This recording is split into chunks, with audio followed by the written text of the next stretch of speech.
Morning guys. So karong buntaga magtanom ta og pinya.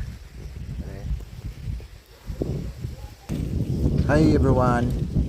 Welcome to my channel. Pangalan ko pala ay si Jerome, Virgin Farmer. So ngayong araw ipapakita ko sa inyo paano ko itinanim yung pinya ko.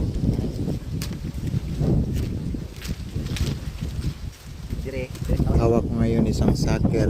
Tatanggalan lang natin ang dahon sa bandang labasan ng gamot niya para mas madali at maraming gamot na lumabas. Yung pinya kasi guys is isa sa mga paborito kong prutas. Madali lang itanim kahit baguhan kang farmer. Gamit ko pala ngayon na isang budlong kasi medyo matigas ng lupa dito. Yung lalim naman sa pagtanim ko guys, mga 6 inches lang yung lalim. Yung pagitan naman, mga isang talampakan. Sa maniwala kayo o hindi mga growers, yung original na sucker is 3 lang hanggang naging ganito karami. Yung unang 3 sucker tinanim ko yon mga 2016.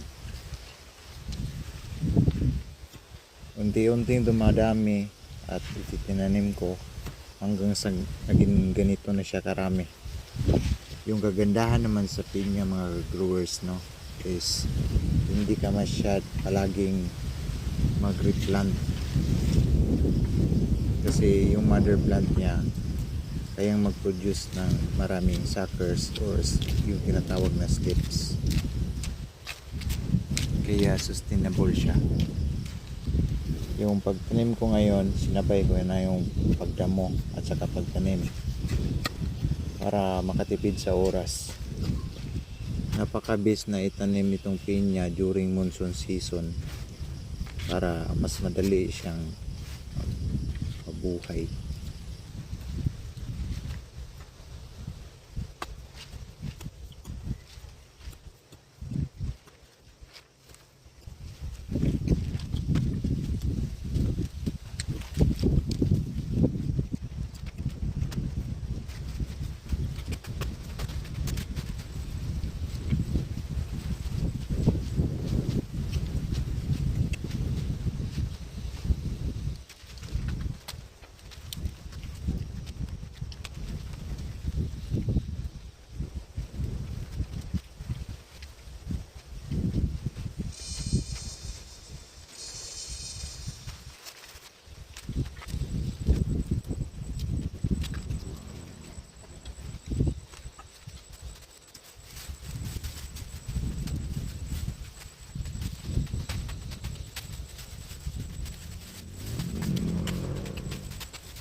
Nakita nyo yun, yung mother plant. Hindi ko muna yun binungkal sa lupa.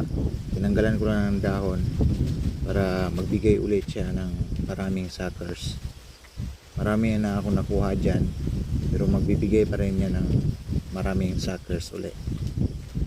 Mainam na malalaking suckers yung itanim kasi mas madali silang umunga kaysa doon sa maliit.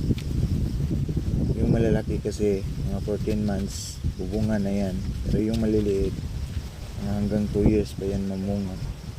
Kaya dapat hayaan mo muna siya sa mother plant niya hanggang maging 2 talampakan na yung haba.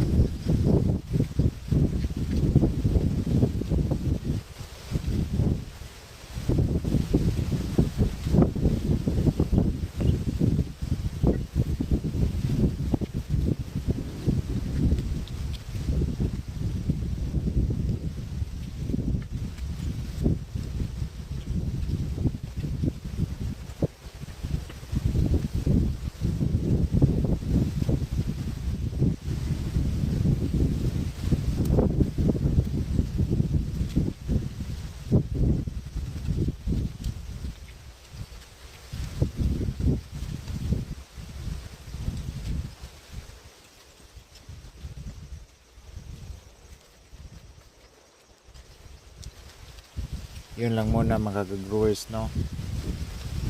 Tatapusin ko na tong video. Salamat sa panonood.